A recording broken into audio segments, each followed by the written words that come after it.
Hey there, my gal pals and in-betweens like me. Today I want to talk to you about one of my favorite movies.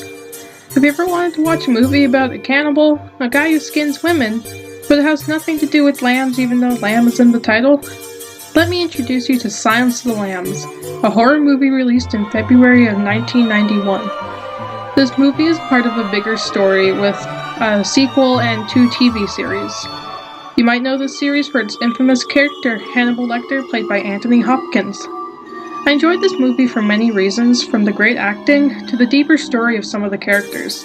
Let's talk about this. Let's first talk about our main character, Clarice. Clarice is played by Jodie Foster, who is an investigator who just graduated at the top of her class. In the beginning of the movie, the male cops use her to get information out of our villain, Hannibal Lecter. Even after seeing she's useful, she has to put in a lot of extra work just to be noticed by her peers.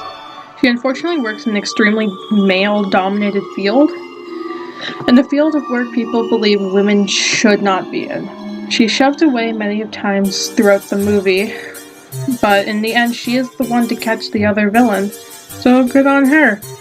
It is unfortunate to see her struggle throughout the movie, as she struggles to find her place in the force and feel respected, but I do believe it does shine a light on how it was back in the 1990s.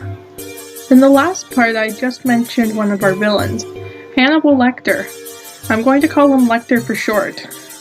Lecter was originally a doctor, a mental doctor, before he went to prison for, well, as his name states, cannibalism.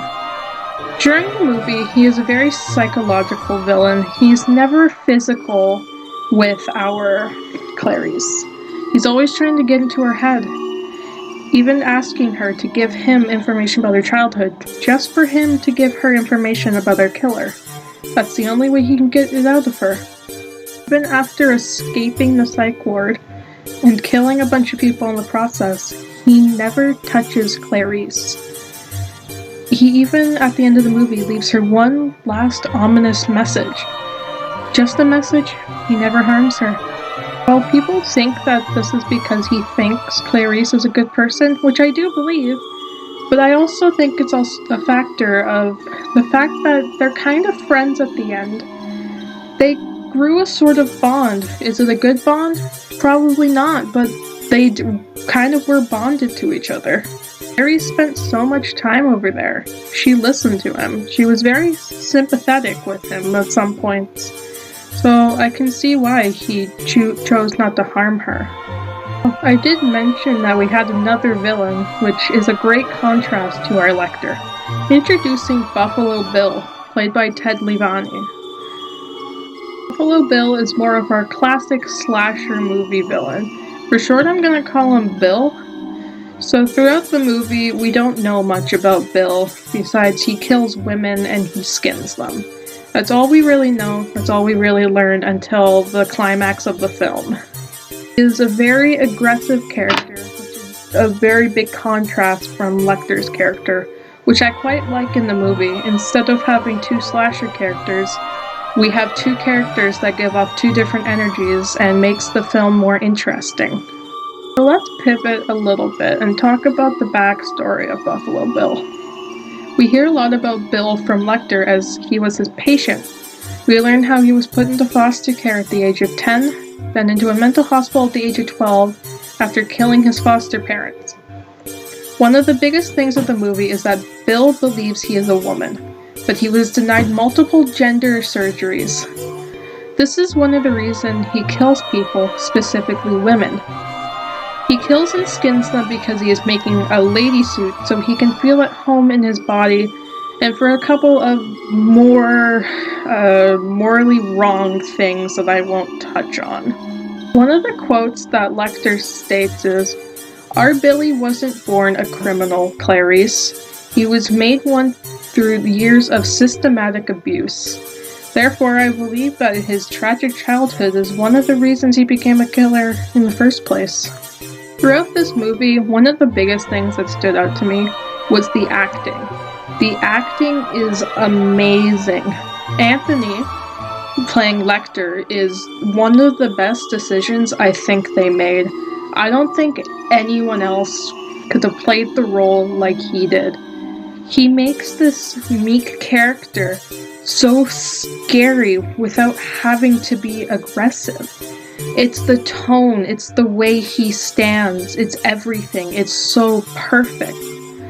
Just like Lecter, Ted makes Buffalo Bill like absolutely terrifying while he's aggressive. And even when he's not, you can still tell that this man is not a good person. And it's perfect. He perfectly portrays this broken but aggressive person who just wants to find peace, but unfortunately is going down the wrong path of that. Camera work in this movie was pretty great, but I think one of the biggest scenes that portrays this is the scene of Clarice and Buffalo Bill in the basement when the lights go pitch black. This takes place in the eyes of Bill, who has night vision goggles, as we see Clarice stumbling around with her gun, looking for a light switch or for him.